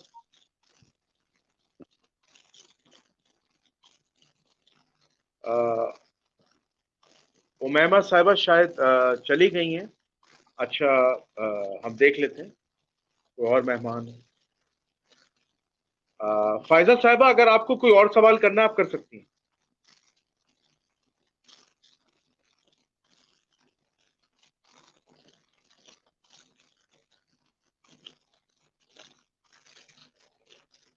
Sir actually I am clear about it. जो मेरा दूसरा भी सवाल था उसका भी जवाब सर ने कंपाइल करके दे दिया है, विच इज वेरी गुड।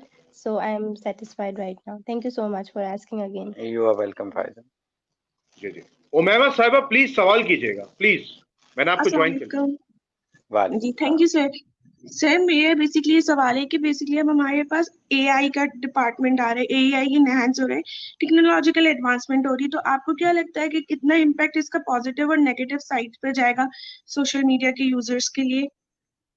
देखिए, बात यह है कि जो एडवांसमेंट हमारे यहाँ टेक्नोलॉजी एडवांसमेंट आ रही है, और स्पेशली सोशल मीडिया में जो उसके मल्टीपल फोरम्स क्रिएट हो रहे हैं, उसके प्लेटफॉर्म्स बन रहे हैं। देखिए, आज भी अगर मैं बताऊं तो दुनिया में ऐसा नहीं है कि पूरी दुनिया सोशल मीडिया से कनेक्टेड है। मेरे हिसाब से, और जितनी मेरी रिसर्चेस हैं और जो मैंने अंदाजा लगाया है, उसमें कोई 50 to 60% वर्ल्ड पॉपुलेशन जो है वो सोशल मीडिया नेटवर्क पे अवेलेबल है। अच्छा, अब जब आधी दुनिया आपकी अवेलेबल है तो उसमें एडवांसमेंट जरूर आएंगी, और उस एडवांसमेंट को हम रोक नहीं सकते, क्योंकि डे बाय डे अगर आप गूगल ऐप को जाके देखें या एप्पल के ऐप को देखें, तो मैंने जो अंदाजा लगाया है, हर कोई 2-4 मिनट के बाद उसकी नंबर ऑफ ऐप्स में एक एडिशन आ जाता है। वो एडिशन क्या है कि आपके हर 2-3 मिनट में किसी का कोई अपग्रेडेड वर्जन आ जाता है, या कोई नई ऐप आ जाती है, या उसके कोई डिफरेंट कनेक्टेड टूल्स आ जाते हैं। तो टेक्नोलॉजी की एडवांसमेंट से हमें कोई प्रॉब्लम नहीं है, क्योंकि आज दौर ही टेक्नोलॉजी का है। आज हमने जो आप देखें ना, दुनिया के जितनी भी वर्क प्लेसेस हैं वो पेपरलेस हो गई हैं, वो सारी टेक्नोलॉजी बेस्ड हो गई हैं, वो सारे उनके अपने डेटा स्टोरेजेस बन गए हैं, उनके अपने जो, जैसे आप एचआर को अगर देखें तो ईआरपी में सैप में ह्यूमन कैपिटल मैनेजमेंट का आज बड़ी बड़ी ऑर्गेनाइजेशन जो है वो एचसीएम पे काम कर रहे हैं। तो इससे आपकी टाइम सेविंग है, कॉस्ट सेविंग है, और आपके लिए बहुत सी नई अपॉर्चुनिटीज सोशल मीडिया के थ्रू क्रिएट होती हैं। तो मैं तो इन चीजों को वेलकम करता हूँ। बिल्कुल सही। अच्छा, कुछ स्क्रीन पे भी डॉक्टर साहब सवालात आए, तो मैं चाहता था डॉक्टर साहब ये स्क्रीन का एक सवाल देख लीजिएगा। एक्चुअली मेरे पास चश्मा नहीं है, आप जरा बता देंगे? मैं आपको बता रहा हूँ। Recently, one 12-year-old girl commits suicide and writes suicide note before suicide its media effect or anything else. देखिए, अब इसके पीछे तो बहुत से एस्पेक्ट्स हो सकते हैं ना, इसको हम सोशल मीडिया का कॉज नहीं कह सकते हैं। देखें, सुसाइड जो लोग करते हैं, मैं तो कहता हूं उनके शायद जो साइकोलॉजिकल इश्यूज हैं वो भी उसके साथ एसोसिएटेड हो सकते हैं, और ये एक मेंटल इम्बैलेंस है। वो इम्बैलेंस ऐसा है कि देखें, इस्लाम में to commit suicide is totally हराम, राइट?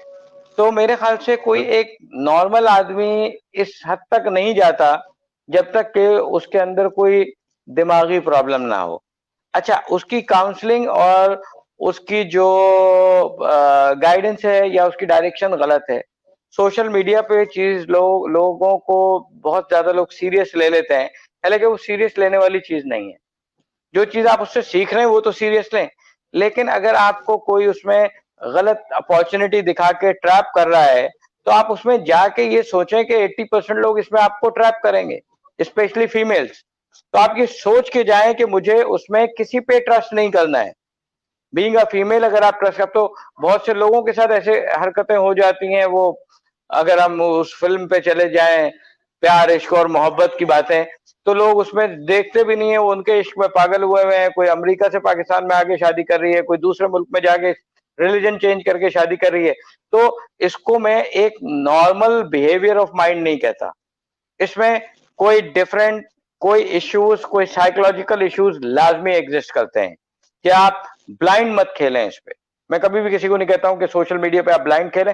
पहली बात तो आप किसी पे ट्रस्ट ना करें जब तक इन पर्सन आप उसको ना जानते हो, जब तक आप उससे पर्सनली ना मिले, क्योंकि कौन कहां से किसकी आईडी से क्या फेक अपना चीजें लेके आया है, तो उस पर रिलाई करना मेरे हिसाब से एक बेवकूफाना अमल है। इसमें कोई ऑथेंटिसिटी नहीं है।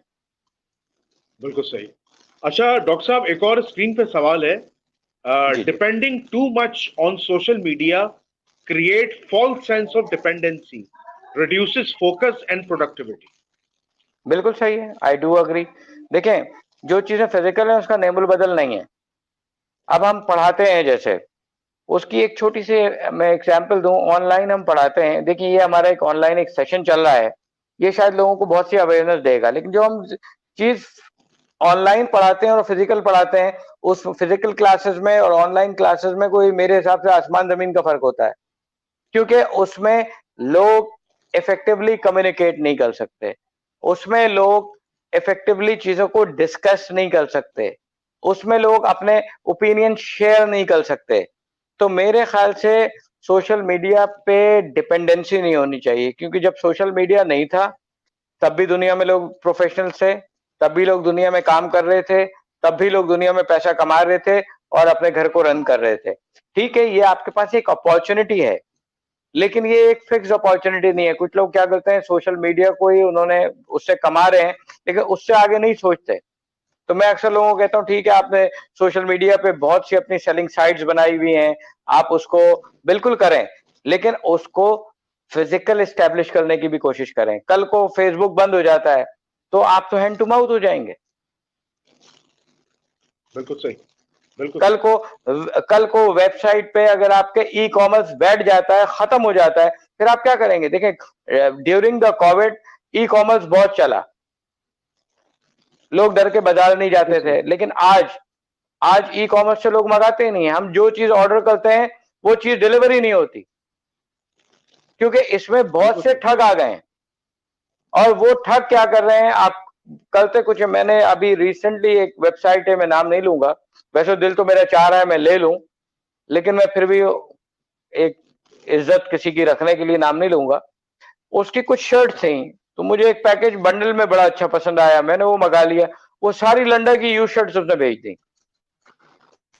अच्छा। तो हाँ, तो आप डिपेंड ना करें। आप नहीं जानते कि आगे जो आपके बैठा हुआ है, क्योंकि वो नजर नहीं आ रहा। तो जो नजर नहीं आ रहा, तो उसके लिए आपको अंधा होने की जरूरत नहीं है। आप ब्लाइंड ना खेलें। आप जाके, अगर आपको 2 पैसे कम में वो शर्ट मिल रही है, मैं कहता हूँ 2 पैसे जाके किसी अच्छे आउटलेट से ट्राई करके लें। तो उसमें डिपेंडेंसी नहीं होनी चाहिए।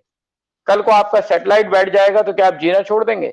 आज हमारे यहाँ जुनैद साहब लोग इंटरनेट के एडिक्ट हो गए हैं, बिल्कुल सही, ड्रग्स से ज्यादा इंटरनेट के एडिक्ट हो गए हैं, इतने एडिक्ट हो गए हैं कि ड्रग्स, जो एक ड्रगी होता है ना, वो कोई बड़े से बड़ा भी ड्रग्स लेने वाला होगा तो वो कोई दिन में 1-2 टाइम ड्रग्स लेगा। आज हमारे लोग इतने एडिक्ट हो गए हैं कि अभी एक पोस्ट डाल दी आपने फेसबुक पे, किसी बच्चे ने डाल दी, वो हर 5 मिनट बाद उस पोस्ट को जाके चेक करेगा। क्यों चेक करेगा?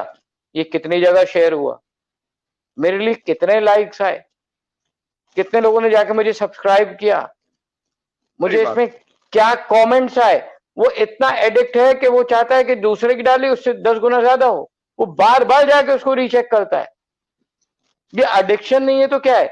आज आप कोई दवा खा लें तो आपको थोड़ी देर नींद आ जाती है। सेल फोन आपका ऐसी बड़ी बीमारी ये सोशल मीडिया की हो गई है, स्पेशली कोई काम नहीं है, आप हर 10 मिनट बाद अपना फोन चेक करते हैं। अगर मैं झूठ बोल रहा हूं, आप कभी कभी कुछ चीजें हम दूसरों से झूठ बोले कोई फर्क नहीं पड़ता, लेकिन कभी अपने आप से झूठ नहीं बोलना चाहिए, वो आपकी लाइफ रुइन कर देगा। तो हम आप अगर खुद सोचें, कौन ऐसा आदमी, हम क्लास में पढ़ा भी रहे होते हैं तो बच्चा पढ़ने पे भी कॉन्सेंट्रेट कर रहा है, लेकिन साइड में वो हर 10 मिनट बाद 5 मिनट बाद अपना मोबाइल जरूर चेक करता है। वो क्या चेक कर रहा है? ये एडिक्शन है ना। भले कोई मैसेज आया नहीं आया, लेकिन व्हाट्सएप आप चेक कर रहे हो, नोटिफिकेशन आ रहा है नहीं आ रहा, आप फेसबुक चेक कर रहे हो।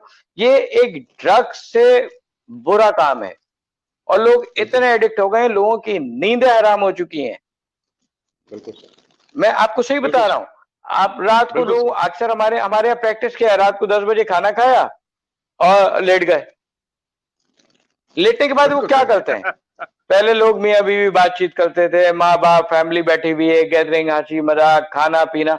हम लोग तो सर्दी में वो मूंगफली खाते थे, तो अब तो मूंगफली नजर ही नहीं आती, हर आदमी मूंगफली भी से उसी पे देख रहा है। एक एडिक्शन है लोगों को।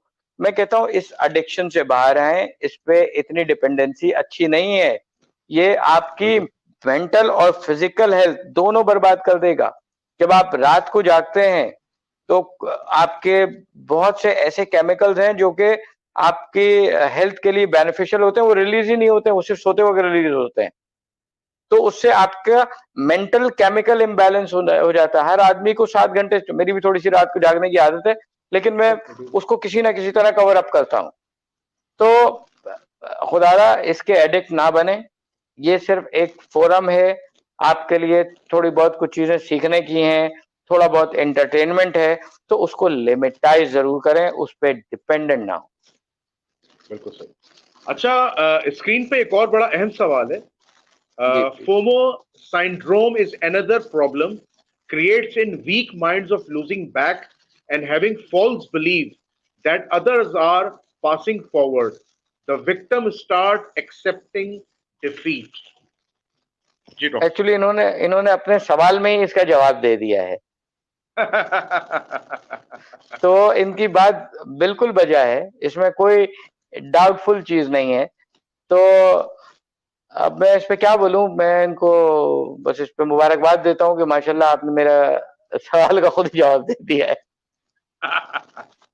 अच्छा, ये मैं जुबैर असली साहब से कह रहा हूं कि जुबैर साहब, आप प्लीज ऑन वीडियो आ जाएं और डॉक्टर साहब से सवाल कर लें। डॉक्टर साहब से हाय हेलो भी हो जाएगा, बड़ा अच्छा हो जाएगा, क्योंकि आपने इस प्रोग्राम में आना था। अगर आप मेरी बात सुन रहे हैं तो आप आ जाइए। अच्छा, इनका एक और सवाल है।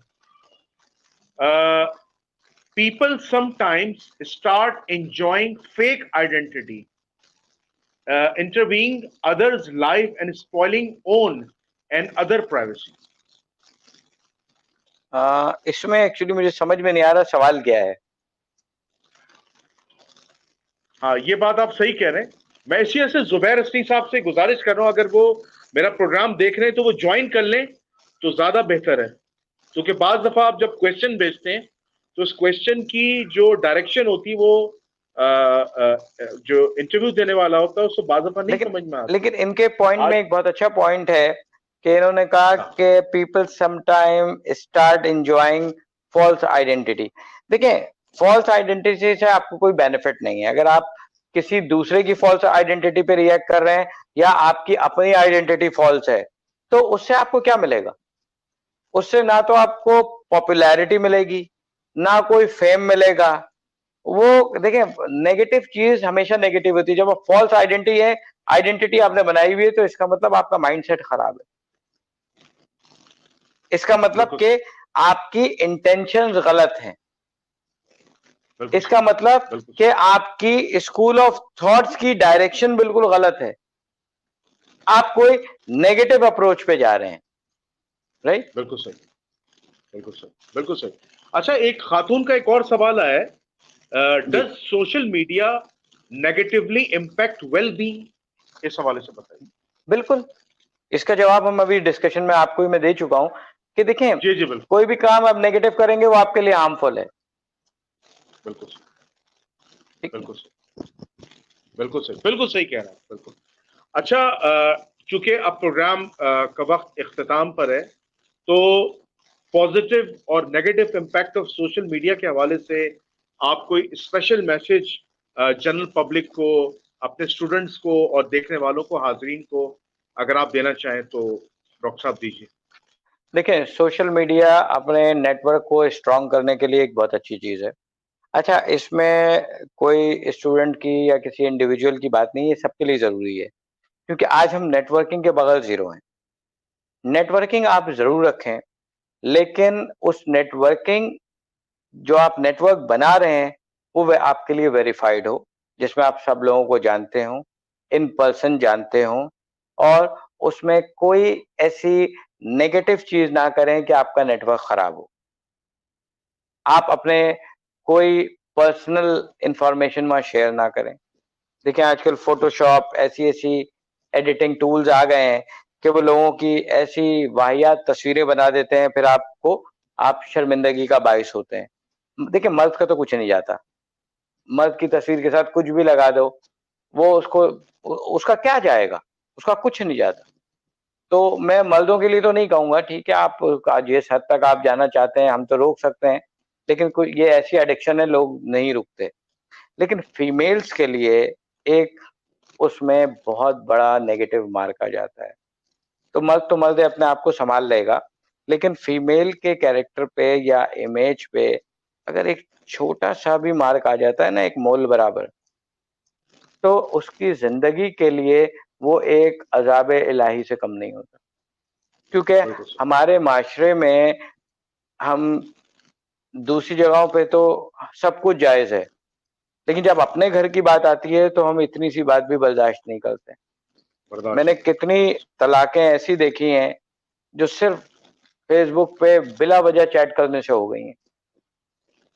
बिल्कुल तो अपनी गलत इंटेंशंस को इसमें ना लाएं।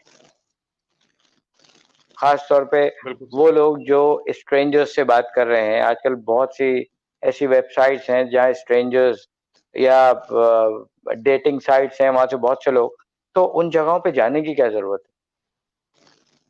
बिल्कुल सही, आप ऐसी बिल्कुल गलत साइट्स को यूज ही ना करें। आप ऐसे बिल्कुल गलत नेटवर्क्स को इंस्टॉल ही ना करें। आज इंस्टाग्राम है, फेसबुक है, मैं तो कहता हूँ जब से व्हाट्सएप आ गया है तो ना फेसबुक की जरूरत है ना इंस्टाग्राम की जरूरत है। बिल्कुल सही, आपका जो लिमिटेड अपने सर्कल रखें, लेकिन वो लिमिटेड रखें। सिर्फ उन लोगों को सर्कल में रखें जिनको आप जानते हैं। फीमेल्स को अपनी कोई पर्सनल लाइफ की चीजें शेयर ना करें। आप उसको बस देखने की हद तक रखें। आप उसमें कोई अपनी पर्सनल तस्वीरें ना डालें। बिल्कुल सही, लेकिन अब पर्दा तो इस्लाम में, अगर आप बगैर पर्दे के, बगैर नकाब के आप अगर तस्वीर भी डाल रहे हैं तो आप बेपर्दा तो हो गई ना। बिल्कुल सही, बिल्कुल सही, आप ना महरम के सामने तो एक्सपोज हो गई। तो ये चीज ना करें। इसमें देखिए, सिर्फ रेस्ट्रिक्शन मेरे हिसाब से मर्द तो मर्द है।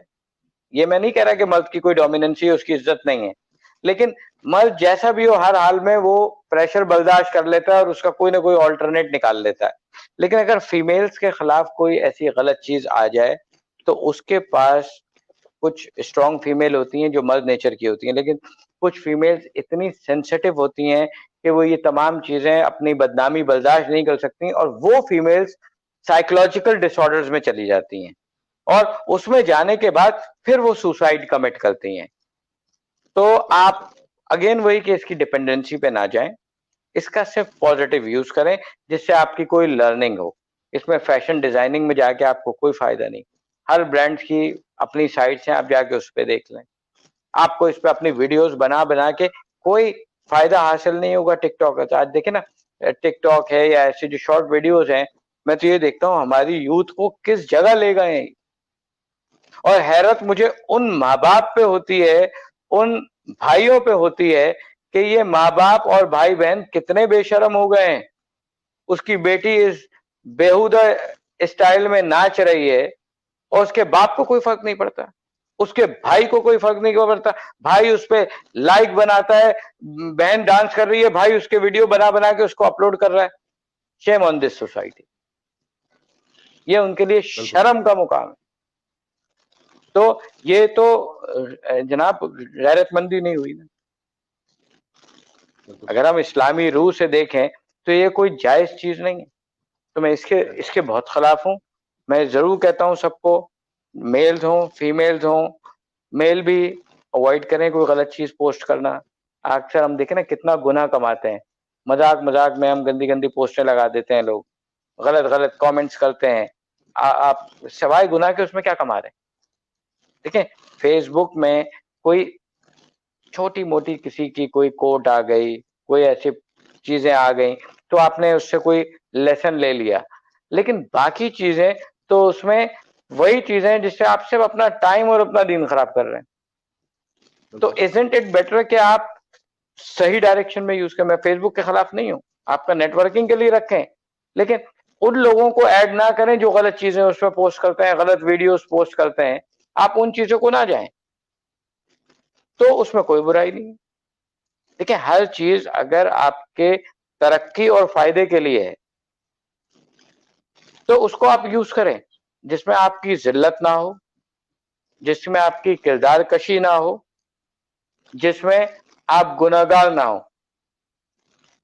आप सारे काम कर सकते हैं, हर चीज का इस्लामिक प्रिंसिपल में है। लोग कहते हैं तस्वीर बनाना मना है, बड़े बड़े आलिम दीन टीवी पे आके हदीस दे रहे हैं, उसमें कोई कबात नहीं है, हदीस सुना रहे हैं ना, ठीक है ना, उसमें कोई जाके वो ढोलकी तो नहीं बजा रहे हैं।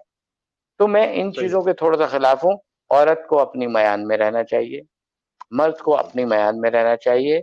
और आजकल हमारे जो मर्द हैं उन्हें थोड़े से हमारे इस्लामिक वैल्यूज से वो दूर हो गए हैं। उन्हें जरा मस्जिद जाना चाहिए, अपनी रिस्पॉन्सिबिलिटीज को समझना चाहिए और